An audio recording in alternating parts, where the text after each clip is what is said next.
بسم الله الرحمن الرحيم. قال الله تبارك وتعالى في القرآن المجيد والفرقان الحميد: الذين مكناهم في الأرض وأقاموا الصلاة وآتوا الزكاة وأمروا بالمعروف ونهوا عن المنكر ولله عاقبة الأمور. صدق الله العظيم. قال الله تبارك وتعالى في شان حبيبه مخبرا وآمرا: إن الله وملائكته يصلون على النبي يا أيها الذين آمنوا صلوا عليه وسلموا تسليما. الصلاة والسلام عليك يا سيدي يا رسول الله وعلى آلك وأصحابك يا سيدي يا حبيب الله. الصلاة والسلام عليك يا سيدي يا نبي الله وعلى آلك وأصحابك يا سيدي يا نور الله. مولاي صل وسلم دائما أبدا على حبيبك خير الخلق كلهم. هو الحبيب الذي ترجى شفاعته لكل حول من الأحوال مقتحم. منزه عن شريك في محاسنه فجوهر الحسن فيه غير منكسر. محمد ذكره روحا لأنفسنا، محمد شكره فضل على الأمم. محمد تاج حسن الله كاتبة، محمد صادق الأقبال والكلم. يا رب صل وسلم دائما أبدا على حبيبك خير الخلق كلهم. اللہ وحدہ لا شریک حمد و ثنا اور حضور سرور کائنات مفخر موجودات زینت بزم کائنات باعث تخلیق کائنات دستگیر جہاں غوثار زمان حامل بے کساں سیاح لامکان احمد مصطفیٰ جناب محمد مصطفیٰ صلی اللہ تعالی علیہ وبارک وسلم کے دربار ناز میں ہدیہ درود و سلام عرض کرنے کے بعد نہایت ہی معزز محتشم حضرات و سامعین، رب ذوالجلال کے فضل اور توفیق سے جمعۃ المبارک کے اس بابرکت اور پرنور اجتماع میں ہم سب کو شرکت کی سعادت حاصل ہو رہی ہے۔ میری دعا ہے رب ذوالجلال ان مقدس لمحات کا صدقہ ہم سب کے گناہوں کو معاف فرمائے اور رب ذوالجلال ہمیں قرآن و سنت کا فہم عطا فرمائے۔ آج جمعے کا دن بھی ہے اور اتفاق سے 14 اگست یہ وہ عظیم دن ہے کہ آج سے تقریباً 73 سال پہلے رب ذوالجلال نے برے صغیر پاک و ہند کے مسلمانوں کو ایک عظیم فتح سے سرشار فرمایا سبحان اللہ، اور ملک پاکستان کی صورت میں اللہ نے عظیم نعمت برے صغیر کے مسلمانوں کو عطا کی۔ میری دعا ہے کہ رب ذوالجلال ہمارے اس پیارے ملک کو صبح قیامت تک اللہ اس کو سلامت رکھے، اور جس مقصد کے لیے ہم نے یہ ملک حاصل کیا رب ذوالجلال ہمیں اس مقصد کو حاصل کرنے کی توفیق عطا فرمائے۔ برے صغیر پاک و ہند کے مسلمانوں کا یہ اعزاز ہے کہ جو جس مقصد کے لیے انہوں نے اتنی صعوبتیں، اتنی مشکلیں برداشت کی، اور جس کلمے کی خاطر، جس دین اور جس اسلام کی خاطر برِ صغیر پاک محیط کے مسلمانوں نے ہجرت کی، یہ ان کا اعزاز ہے کہ ہجرت مدینہ کے بعد جس نظریے پر مکہ شریف کے اندر بسنے والے مسلمانوں نے اللہ اور اس کے رسول صلی اللہ تعالیٰ علیہ وسلم کی خاطر اپنا گھر بار چھوڑا، اپنی جائیدادیں چھوڑی، اپنی زمین چھوڑی، سب کچھ چھوڑ چھاڑ کے اسلام کی خاطر مدینہ شریف کی طرف ہجرت کی، اس ہجرت کے بعد پوری تاریخ اسلام کے اندر اس جیسی اگر دوسری ہجرت دیکھنی ہے تو وہ ہجرت برِ صغیر پاک محیط کے مسلمانوں کی ہجرت ہے۔ سبحان اللہ۔ ہجرتیں اگرچہ اور بھی ہیں، لوگوں نے اپنے ملک چھوڑے ہیں، لیکن وہ ہجرتیں اور وہ ملک جو بنے کوئی رنگ و نسل کی بنیاد پر، کوئی زبان کی بنیاد پر، تو کوئی جغرافیے کی بنیاد پر بنا، لیکن پاکستان مدینہ شریف کی اسٹیٹ کے بعد وہ واحد ملک ہے کہ جس نظریے پر رسول اللہ صلی اللہ تعالیٰ علیہ وسلم نے مدینہ شریف کی اسٹیٹ قائم کی، اس کے بعد اسی نظریے پر رب ذوالجلال کے فضل سے ملک پاکستان کی بنیاد کو رکھا گیا، اور یہ اعزاز اس برِ صغیر پاک محیط کے مسلمانوں کو حاصل ہے۔ خالق کائنات جل جلالہ نے یہ اعزاز اور یہ عظمت کہ جس کلمے کی بنیاد لا الہ الا اللہ محمد رسول اللہ صلی اللہ تعالیٰ علیہ وسلم کی بنیاد پر مدینہ شریف کی اسٹیٹ کو قائم کیا گیا، اسی بنیاد پر آج ہم یہ نعرہ لگاتے ہیں کہ پاکستان کا مطلب کیا؟ لا الہ الا اللہ محمد رسول اللہ صلی اللہ تعالیٰ علیہ وسلم۔ آزادی کا یہ طویل سفر، یہ ایسا نہیں کہ پاکستان کسی نے پھولوں کے گجروں میں سجا کر پلیٹ میں رکھ کے دے دیا ہو، بلکہ آزادی کا یہ طویل سفر 3 صدیوں پر مشتمل ہے۔ 3 صدیاں لگی ہیں اس میں، اس جدوجہد میں، اس طویل سفر کے اندر ہمارے علماء نے، ہمارے مشائخ نے اور ہماری عوام نے بڑی قربانیاں پیش کی، پھر جا کے رب ذوالجلال نے اسلام کو فتح اور کفر کو شکست دی۔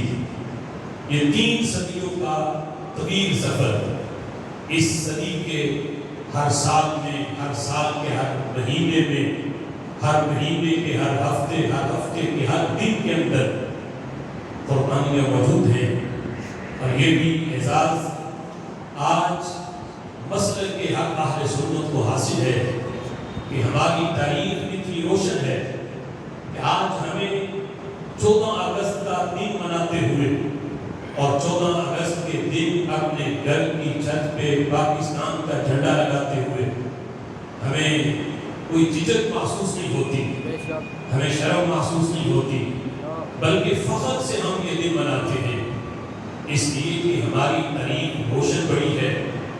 ہم پیچھے دیکھیں تو ہمارے اسلاف میں کہیں تحریک پاکستان میں ہمیں حضرت مجدد الفیضانی نظر آتے ہیں، اور کہیں قائد حریت علامہ فضل حق خیر آبادی نظر آتے ہیں، کہیں اعلیٰ حضرت امام اہل سنت نظر آتے ہیں۔ دیگر لوگ اگرچہ وہ آج پاکستان کے ٹھیکیدار بن گئے، اور 14 اگست کے دن ریلیاں اس گروپ کی بھی نکلتی ہیں کہ آج جو یہ دعویٰ کر رہے ہیں، اور کتابوں میں انہوں نے فنڈ دے کر اور لوگوں کو رشوتیں دے کر اپنے بڑوں کے نام لکھوائے کہ ہمارے فلاں کا یہ کردار تھا تحریک پاکستان میں، ہمارے فلاں کا یہ کردار تھا، اس کے باوجود وہ حقیقت کو چھپا نہ سکے۔ آج جس وقت وہ یہ دل بناتے ہیں تو دل اندر سے ملامت ضرور کرتا ہے کہ ہماری تحریک پیچھے دکھائیں کیا۔ تحریک پاکستان میں جب ہم پیچھے نظر دوڑاتے ہیں تو ہمیں تو ہمارے بڑے گاندھی کے چرنوں میں بیٹھے نظر آتے ہیں، لیکن اللہ کا فضل ہے ہم پیچھے دیکھیں تو ہمارے اسلاف قائد اعظم کے شانہ بشانہ کھڑے نظر آتے ہیں۔ سبحان اللہ۔ یہ اعزاز مسلک حق اہل سنت کو حاصل ہے، اس لیے ہمیں یہ دن مناتے ہوئے ہمارا ضمیر ہمیں ملامت نہیں کرتا۔ رب ذوالجلال کا فضل ہے کہ ہم یہ خوشی صرف دکھاوے کے طور پر نہیں بلکہ دلی طور پر ہم اس خوشی کا اظہار کرتے ہیں۔ رب ذوالجلال نے یہ عظمت اور یہ فضیلت، جیسا کہ میں نے یہ عرض کیا کہ برے صغیر پاک و ہند کے مسلمانوں کو رب ذوالجلال نے یہ اعزاز دیا ہے کہ ہجرت جو برے صغیر پاک و ہند کے مسلمانوں نے کی ہے، صرف اللہ اس کے رسول صلی اللہ علیہ وسلم کی رضا کی خاطر کہ 20 لاکھ مسلمانوں کا اس وطن کے لیے اپنی جان کا نذرانہ پیش کرنا اور 2 کروڑ مسلمانوں کا اپنا گھر بار چھوڑ کر ہجرت کرنا، یہ کوئی معمولی کردار نہیں۔ یقیناً طریق اسلام کی یہ بہت بڑی ہجرت ہے، اور ہجرت مدینہ کے بعد ہم جس وقت تاریخ میں ساری ہجرتوں کا مشاہدہ کریں تو ہمیں طریق یعنی مدینہ شریف کی ہجرت کے بعد اس جیسی ہجرت اگر تاریخ میں دیکھنی ہے تو یہ برے صغیر پاک و ہند کے مسلمانوں کی ہجرت ہے اور ان کا کردار ہے۔ پاکستان بنانے کا ہمارے اسلاف کا جو مطالبہ تھا، اس میں جو 2 قومی نظریہ پیش کیا گیا، یہ 2 قومی نظریہ اور پاکستان بنانے کا یہی سبب اور یہی مقصد تھا۔ یہ کوئی برطانیہ سے ہمیں یہ مقصد نہیں ملا، بلکہ ہمارے اسلاف نے قرآن و سنت کے مطابق یہ مقصد اور یہ 2 قومی نظریہ پیش کیا۔ اس میں بڑی مخالفت کا سامنا بھی ہمارے اسلاف کو کرنا پڑا۔ کہیں یہ تحریک چلی، ہندو مسلم اتحاد کا نعرہ لگا، اکھنڈ بھارت کا نعرہ لگا، اور جو غیر جانبدار مسلمان تھے، یعنی جو نہ ہندوؤں کی تحریک کے ساتھ تھے نہ تحریک پاکستان کے ساتھ تھے، وہ یہ سوال کرتے تھے کہ الگ ملک بنانے کا مطالبہ کیوں کیا جا رہا ہے؟ اگر ہم اکٹھے رہیں گے تو اس سے ہماری پاور مضبوط ہوگی، الگ ہو گئے بکھر گئے، اس سے ہم انگریز کا مقابلہ کیسے کر سکیں گے؟ اس لیے شروع سے جب ہم اکٹھے ہیں، ہمارا وطن ایک ہے، ہماری قوم ایک ہے، اگرچہ دین مختلف ہے لیکن ہماری سرزمین تو ایک ہے، ہم ایک جگہ پہ اکٹھے رہیں تو اس سے پاور ہماری مضبوط ہوگی۔ بانی پاکستان قائد اعظم محمد علی جناح کو بھی لوگوں نے یہ مشورے دیے کہ کیوں آپ اس ملک کو تقسیم کرنا چاہتے ہیں؟ یہ غیر کی سازش ہے کہ جو آپ کو بھی سمجھ نہیں آ رہی۔ غیر چاہتے ہیں کہ آپ کو توڑ کر آپ پر مسلط ہوں، انگریز آپ کو توڑنا چاہتا ہے کہ ہندو الگ کر دیے جائیں، مسلمان الگ کر دیے جائیں، اور ہم پھر الگ الگ ان کو کر کے ان پہ اپنے تسلط جمائیں۔ یہ غیر کی سازش ہے، آپ اس سازش کو سمجھیں۔ اور اس میں یہ نہیں کہ صرف عام لوگ یہ مشورہ دے رہے تھے، بلکہ جبہ و دستار والے بھی یہ نعرہ لگا رہے تھے ہندو مسلم اتحاد کا اور اکھنڈ بھارت کا۔ لیکن قائد اعظم محمد علی جناح کہ جنہوں نے 2 قومی نظریہ علامہ اقبال سے سیکھا، اور علامہ اقبال جو پہلے ہندو مسلم اتحاد کے داعی تھے، لیکن جب انہوں نے اعلیٰ حضرت امام اہل سنت کو پڑھا پھر پتا چلا کہ دو قومی نظریہ کیا ہوتا ہے. پھر ڈاکٹر علامہ محمد اقبال نے قائد اعظم محمد علی جناح کو دو قومی نظریہ سمجھایا اور مسلمانوں نے قائد اعظم کو تحریک پاکستان کے اندر اپنا وکیل بنایا. اور پھر ہمارے اسلاف نے شانہ بشانہ ان کی حمایت کی، جس کی بدولت آج رب ذوالجلال نے ہمیں یہ پیارا ملک عطا فرمایا. سبحان اللہ. جس وقت مشورہ دیا جا رہا تھا قائد اعظم کو کہ یہ دشمن کی سازش ہے، آپ کو وہ تقسیم کرنا چاہتے ہیں، قائد اعظم محمد علی جناح نے کہا کہ ہم نے دو قومی نظریہ برطانیہ سے نہیں سیکھا، قرآن و سنت سے سیکھا ہے. سبحان اللہ. لہذا ہمیں یہ سمجھانے کی ضرورت نہیں، یہ دو قومی نظریہ یہ قرآن کا نظریہ ہے، یہ نبی پاک علیہ السلام کے فرمان کا نظریہ ہے.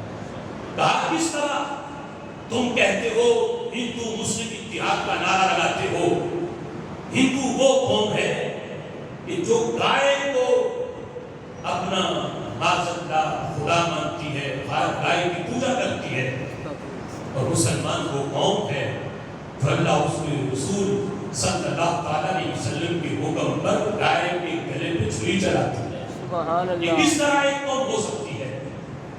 ہندو کئی خدا کے گائے اور مسلمان کہتے ہیں قل هو اللہ احد.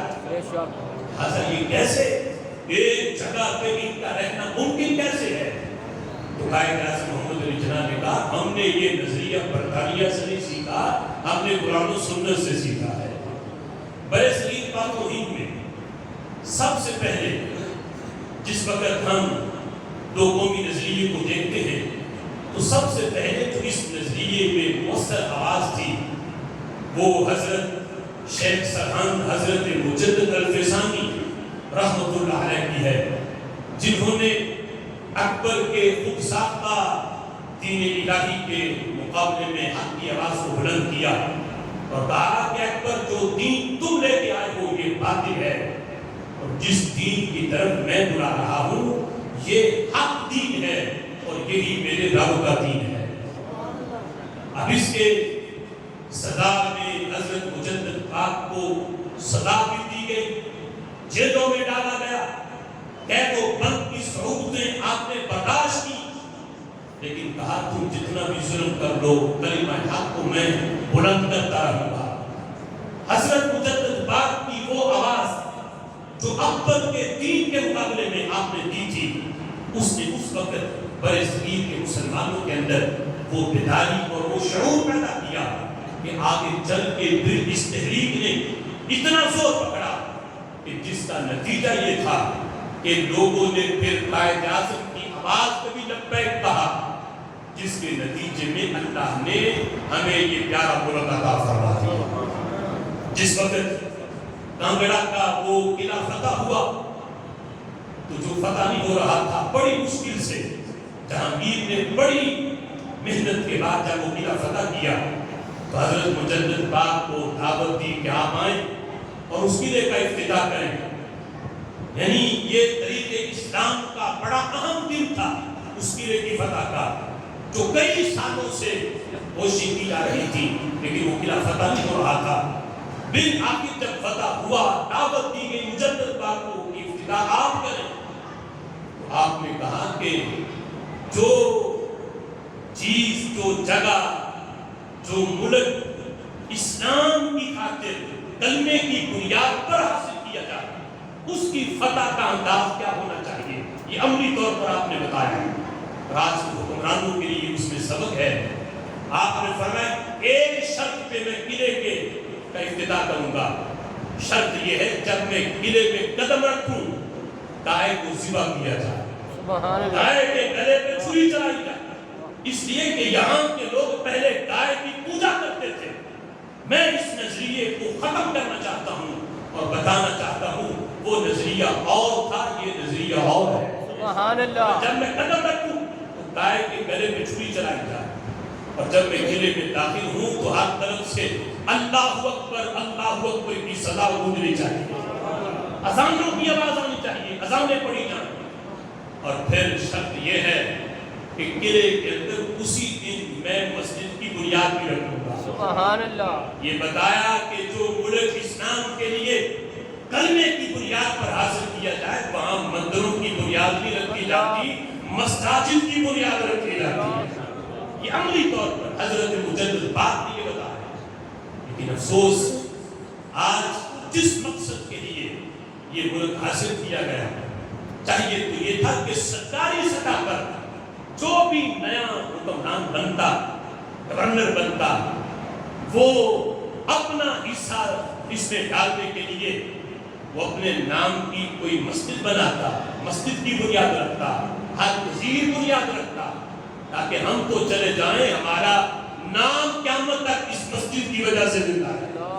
لیکن افسوس کہ جو ملک کلمے کی بنیاد پر حاصل کیا گیا آج اس میں اسلامی ملک کا حکمران، اسلامی جمہوریہ پاکستان کا حکمران اور ریاست مدینہ کا نعرہ لگانے والے مساجد کی بجائے وہاں مندروں کی بنیاد رکھیں۔ انہیں سوچنا چاہیے یہ نظریہ وہ نہیں جس نظریے کی بنیاد پر ہم نے ملک لیا ہے۔ مجدد بعد نے یہ شرط رکھ کے اور باقاعدہ کانگڑا اس قلعے کے اندر مسجد کی بنیاد رکھ کے عملی طور پہ بتایا کہ جو ملک اسلام کے لیے حاصل کیا جاتا ہے وہاں مندروں کا خاتمہ ہوتا ہے اور مساجد کی بنیاد رکھی جاتی ہے۔ ہمارے اسلاف نے انگریز کی آنکھوں میں آنکھیں ڈال کے اس دو قومی نظریے کا پرچار کیا۔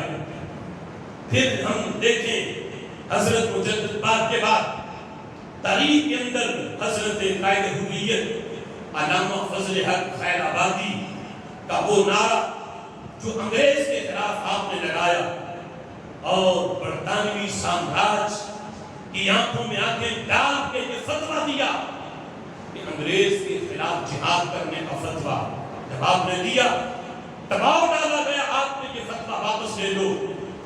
یہ مسلمانوں کے اندر ایک نئی تحریک، ایک نیا جذبہ بیدار کرے گا انگریز کے خلاف، اس فتوے کو واپس لو۔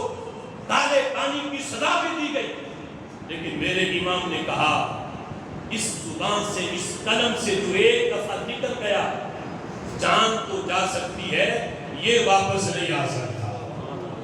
قائد حریت کے وہ فتوے انگریزوں کے خلاف، اس نے بھی مسلمانوں کے اندر ایک نیا جذبہ، ایک نئی بیداری اور نئی تحریک کا آغاز کیا۔ اس کے بعد دو قومی نظریے کی شناخت کے لحاظ سے جو کردار ہمارے امام اہل سنت مجدد دین و ملت الشاہ امام احمد رضا خان فاضل بریلوی رحمۃ اللہ علیہ کا ہے وہ بھی قابل ذکر ہے کہ جن کی وضاحتوں کے بعد ڈاکٹر علامہ اقبال نے دو قومی نظریے کو سمجھا۔ حالانکہ آپ پڑھے تاریخ دیکھیں کہ پہلے ڈاکٹر اقبال بھی یہ ہندو مسلم اتحاد کے داعی تھے، یہ ان کا نعرہ تھا اور اس تحریک کے بڑے سرگرم رکن تھے ہندو مسلم اتحاد کا۔ لیکن جس وقت انہوں نے الشاہ امام احمد رضا خان فاضل بریلوی رحمۃ اللہ علیہ کی تحریروں کو پڑھا، دو قومی نظریے کی وضاحت کو جب آپ سے سمجھا تو پھر پتہ چلا کہ ہندو مسلم اتحاد کا نعرہ یہ باطل نظریہ ہے۔ حق نظریہ یہ ہے کہ ہندو اور ہے، مسلمان اور ہے۔ پھر جا کے انہوں نے یہ تحریک پاکستان کے سرگرم رکن بنے اور پھر قائد اعظم محمد علی جناح کے شانہ بہ شانہ کھڑے ہو کر انہوں نے تصور پاکستان کو پیش کیا۔ آج تصور پاکستان کا لقب اگرچہ علامہ اقبال کے ساتھ لگایا جاتا ہے، ہم اس کے مخالف نہیں، لیکن اس سے پیچھے کی جب تاریخ پڑھو اس سے کئی سال پہلے یہ نظریہ ہمارے اسلاف کہیں مجدد بات تو کہیں اعلیٰ حضرت اور کہیں قائد حریت علامہ فضل حق خیر آبادی رحمۃ اللہ علیہ پیش کر چکے تھے۔ ہندوستان کے اندر ایک فتنہ اٹھا جس وقت تحریک پاکستان چلی، تو یہ فتنہ اتنا بڑا فتنہ تھا کہ جن کا نعرہ یہ تھا متحدہ قومیت کا جنہوں نے نعرہ لگایا ہندو مسلم اتحاد کا ان کا نعرہ تھا، اور ان لوگوں نے کئی جبہ اور دستار والے جو بظاہر جن کی داڑیاں بھی تھیں، امامیں بھی تھے، بظاہر وہ مدرسے اور مسجد کے امام و خطیب بھی تھے، انہیں خریدا گیا اور انہیں خرید کے ممبروں پر یہ تقریریں کروائی گئی کہ متحدہ قومیت ہندو مسلم اتحاد کی تقریریں ان سے کروائی گئی۔ ہندوؤں نے یہ سمجھا کہ یہ تحریک پاکستان جو یہ مسلمانوں نے تحریک چلائی ہے یہ بالآخر کامیاب ہو جائے گی، یہ مسلمان الگ وطن بنانے میں کامیاب ہو جائیں گے، ہم سے ہماری زمین چھین لی جائے گی، ان کی حکومت ہوگی، ان کا سکہ چلے گا۔ لہٰذا ہندوؤں نے یہ سازش کی، کہا کہ کیوں نہ ہم مسلمانوں کے ساتھ پہلے ملے، بناوٹی طور پر ہم کہیں مسلمانوں کو کہ ہم تمہارے ساتھ ہیں، ہم بھی انگریزوں سے چھٹکارا چاہتے ہیں، تو ہم مل کے ان کے خلاف جہاد کرتے ہیں۔ تو ان سازش یہ تھی کہ پہلے مسلمانوں کے ساتھ انگریز سے ہم چھٹکارا حاصل کریں ان کے ساتھ مل کے، پھر جب ان سے چھٹکارا مل جائے گا پھر ہم مسلمانوں کو سائڈ پہ لگا دیں گے اور ان کو ہم اپنا غلام بنائیں گے، حکومت پھر ہماری ہوگی۔ یہ سازش تھی ہندوؤں کی کہ انہوں نے متحدہ قومیت کا نعرہ لگایا، کئی مسلمانوں کو بھی انہوں نے اپنے ساتھ ملایا، جبہ دستار والے بھی ساتھ ملے، مساجد سے، ممبروں سے اور مدارس سے بھی یہ آوازیں آنے لگیں کہ ہندو مسلم اتحاد کی، متحدہ قومیت کی، کہ وطن کو دو حصوں میں تقسیم نہ کیا جائے۔ ہندوؤں نے کہا مسلمانوں سے کہ ہم تمہارے ساتھ ہیں، یعنی جس وقت یہ آواز بلند ہوئی تو چلتے چلتے جب یہ آواز اعلیٰ حضرت امام اہل سنت کے کانوں تک پہنچی تو آپ نے فرمایا کہ یہ کیسا معاملہ ہے کہ مسلمان ہندوؤں کے ساتھ مل کے انگریز سے چھٹکارا پائیں۔ فرمانے لگے یہ تو یوں ہی ہے کہ فر من المطر وتحت المیزان، یہ تو یوں ہی ہے کہ بندہ بارش سے ڈر کے بھاگے کہ میں بارش سے بھیگ نہ جاؤں اور آ کے پرنالے کے نیچے کھڑا ہو جائے، تو وہ بندہ جو بارش سے ڈر کے بھاگا ہے کہ کہیں کپڑے گیلے نہ ہو اور آ کے کھڑا پرنالے کے نیچے ہو جائے، اسے بارش سے ڈر کے بھاگنے کی پھر ضرورت کیا تھی؟ میں آج جب یہ نعرہ لگا رہے ہیں کہ ہم چھٹکارا چاہتے ہیں انگریزوں سے، تو انگریز سے بھاگتے ہوئے ہم ہندوؤں کی نجاست کے نیچے آ جائیں، تو فرمایا کہ پھر انگریز سے بھاگنے کی ضرورت کیا ہے؟ کیوں بھاگتے ہو انگریز سے؟ اور جس طرح ہم چھٹکارا انگریز سے چاہتے ہیں اسی طرح ہم چھٹکارا ہندوؤں سے بھی چاہتے ہیں۔ جس طرح ہم انگریز کے ساتھ مل کے نہیں رہ سکتے اسی طرح ہم ہندوؤں کے ساتھ مل کے بھی نہیں رہ سکتے۔ یہ تھا دو قومی نظریہ، یعنی اس فتوے سے پہلے اور اس وضاحت سے پہلے بڑے بڑے لوگ بھی اس متحدہ قومیت کے حامی تھے اور ہندو مسلم اتحاد کے داعی تھے، لیکن جس وقت وضاحت کی میرے امام نے اور دو قومی نظریہ سمجھایا، فرمایا جس طرح انگریز ہم سے الگ قوم ہے اسی طرح ہندو بھی ہم سے الگ قوم ہے۔ یہ وہ دو قومی نظریہ تھا کہ جو علامہ اقبال سے بھی پہلے ہمارے اسلاف میں حضرت امام احمد رضا خان فاضل بریلوی رحمۃ اللہ علیہ نے پیش کیا ہے۔ اب دیکھو اس کے بعد جس وقت دو قومی نظریہ جو پاکستان کی اساس اور پاکستان کی بنیاد ہے، آج کچھ لوگ لبرل قسم کے اس نظریے کی بھی مخالفت کر رہے ہیں۔ آج کچھ لوگ بیان دیتے ہوئے یہ کہہ دیتے ہیں یہ واگا بارڈر کی جو لائن ہے یہ ایک اختراع ہے، ایک اضافہ ہے، ایک بدعت ہے، یہ نفرت کی دیوار ہے، یہ دیوار ختم ہونی چاہیے اور ہمیں ساتھ مل کے رہنا چاہیے۔ دلیل یہ پیش کرتے ہیں کہ دیکھو جس طرح دیگر ممالک میں وہاں عیسائی بھی ہیں، ہندو بھی ہیں، وہاں سکھ بھی ہیں، مسلمان بھی ہیں، سارے اکٹھے رہتے ہیں، تو ہمیں کیا مسئلہ ہے کہ ہم ہندوؤں کے ساتھ نہیں رہ سکتے؟ تو ہم نے کہا انہوں نے آزادی کی جدوجہد ہی نہیں کی، انہوں نے آزادی کی خاطر کوئی جان نہیں دی، جس ملک کو حاصل کرنے کے لیے اس ملک کی بنیادوں میں 20 لاکھ مسلمانوں کا خون شامل ہو، ہمارے اسلاف اور ہمارے علماء نے اپنی جوانیاں پہ لڑائی ہو اور دور دراز کے سفر کیے ہوں، اپنے آرام کو ختم کر کے قربان کر کے اس میں اپنی زندگیوں کو قربان کیا ہو، وہ ملک دوسرے ممالک کی طرح نہیں، یہ لائن محض ایک اختراع نہیں، یہ اسلام اور کفر کی لائن ہے، یہ لائن بتاتی ہے اس طرف وہ ملک ہے جس کو اسلام کی خاطر اور کلمے کی بنیاد پر حاصل کیا گیا ہے۔ لہذا دو قومی نظریہ، آج جو لوگ اس کی مخالفت کر رہے ہیں وہ سوچیں کہ دو قومی نظریہ حقیقت میں پاکستان کو تباہ کرنے کی ایک سازش ہے، کہ جب دو قومی نظریہ اس کی بقا، پاکستان کی بقا دو قومی نظریے کی بقا میں ہے، اگر اس نظریے کو ختم کر دیا گیا تو کوئی طاقت بھی پھر پاکستان کو نہیں بچا سکتی۔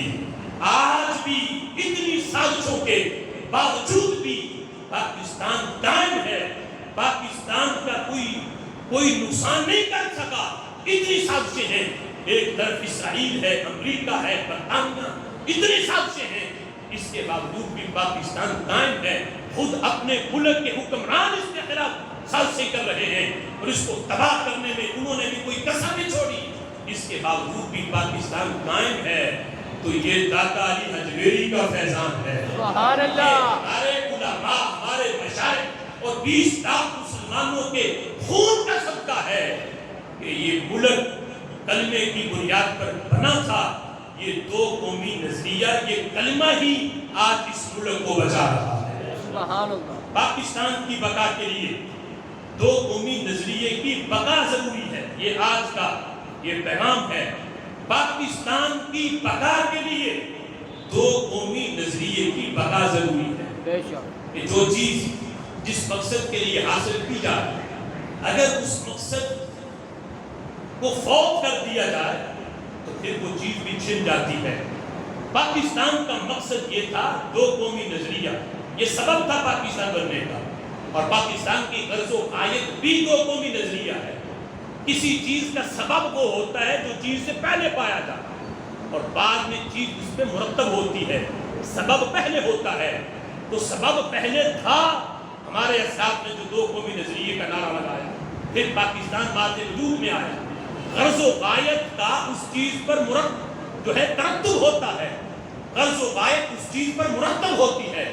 تو پاکستان کی غرض و غایت یہ ہے کہ جب یہ ملک بن گیا، مارد وجود میں آ گیا، اب غرض و غایت یہ ہے کہ اس ملک کے اندر قرآن و سنت کے نظام کو نافذ کیا جائے، اس ملک کے اندر نظام مصطفیٰ کا نفاذ کیا جائے، اس ملک کے اندر کسی کے ساتھ نا انصافی نہ ہو، کسی کے حق تلفی نہ ہو، کسی کے حقوق پہ ڈاکے نہ ڈالے جائیں، کسی کی حق تلفی نہ کی جائے، بلکہ سب کو انصاف ملے۔ جو قرآن و سنت کا نظام تھا اسی نظام کے مطابق اس ملک کو چلایا جائے، یہ اس ملک کی غرض و غایت ہے۔ پھر دیکھیں، مطلب یہ ہے کہ جس بنیاد پر ملک حاصل کیا گیا، اس ملک میں قرآن و سنت کا نظام رائج ہو۔ رب ذوالجلال قرآن مجید فرقان حمید میں فرماتا ہے، شروع میں ہم نے آیت کریمہ پڑھی، اللہ فرماتا ہے الذین ان مکناہم فی الارض، وہ لوگ جنہیں ہم زمین میں اقتدار دیں، جن کے قبضے میں ہم کوئی ملک دے دیں، زمین دے دیں، وہ اس زمین پہ ان کا قبضہ ہو جائے۔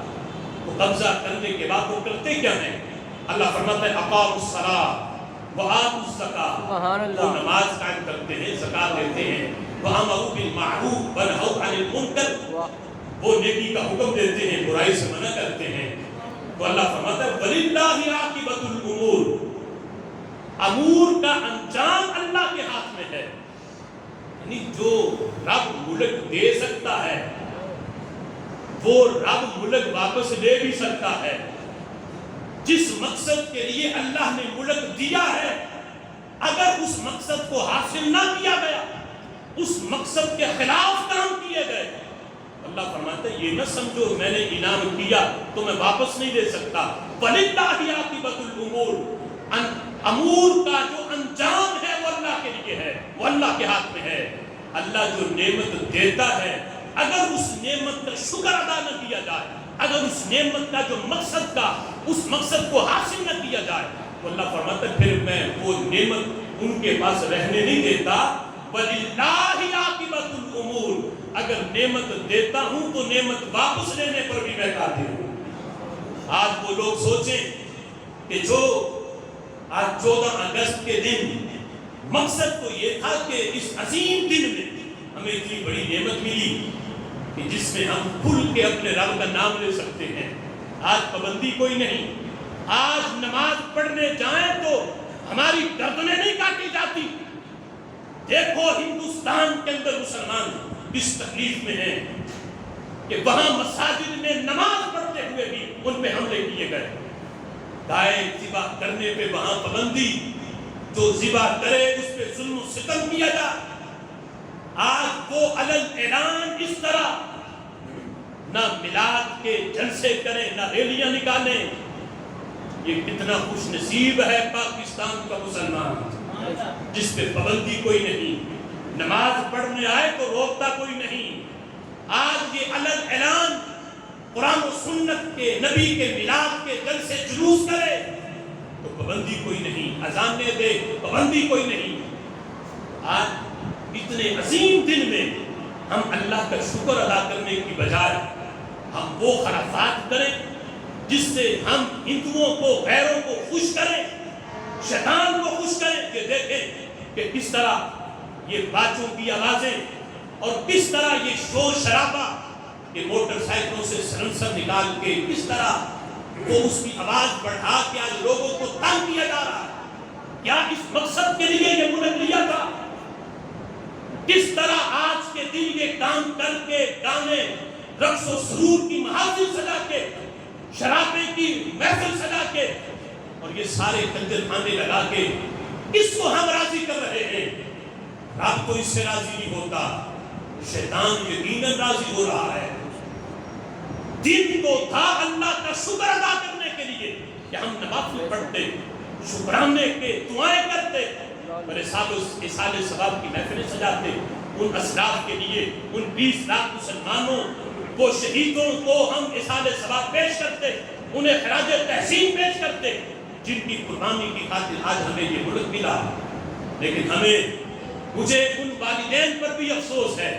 میں آ رہا تھا رستے میں نے دیکھا والدین ساتھ بیٹھے، بچے کو وہ باجا بڑا سا پکڑا کے خود خرید کے دیا ہوگا کہ وہ بجا رہا ہے، والدین خوش ہو رہے ہیں. افسوس ان میں کچھ ایسے میں نے لوگوں کو بھی دیکھا جن کی داڑھیاں بھی تھی، ایسے مذہبی مذہب کے ساتھ جن کے اتحاد سے تعلق تھا، مذہبی لوگ بھی. افسوس ہے کہ آج وہ ان دنوں میں غیروں کو خوش کر رہے ہیں. ہندو بھی ہماری یہ حالت دیکھ کے کتنا خوش ہوتے ہوں گے کہ ہم سے انہوں نے جان چھڑائی تھی قرآن و سنت پر عمل کرنے کے لیے، اپنے دین پہ عمل کرنے کے لیے، اپنے رب کو راضی کرنے کے لیے. لیکن دیکھو الگ ملک میں جا کے بھی کام وہی کر رہے ہیں جو ہمارے والے ہیں. تو یہ افسوس کی بات ہے. لہذا والدین کو بھی سمجھنا چاہیے، اگر یہاں وہ ایسے بچے بیٹھے ہیں جو یہ کام کرتے ہیں ان دنوں میں، تو انہیں بھی سمجھنا چاہیے کہ یہ دن ایسی خرافات کا دن نہیں، یہ رب ذوالجلال کے شکر ادا کرنے کا دن ہے.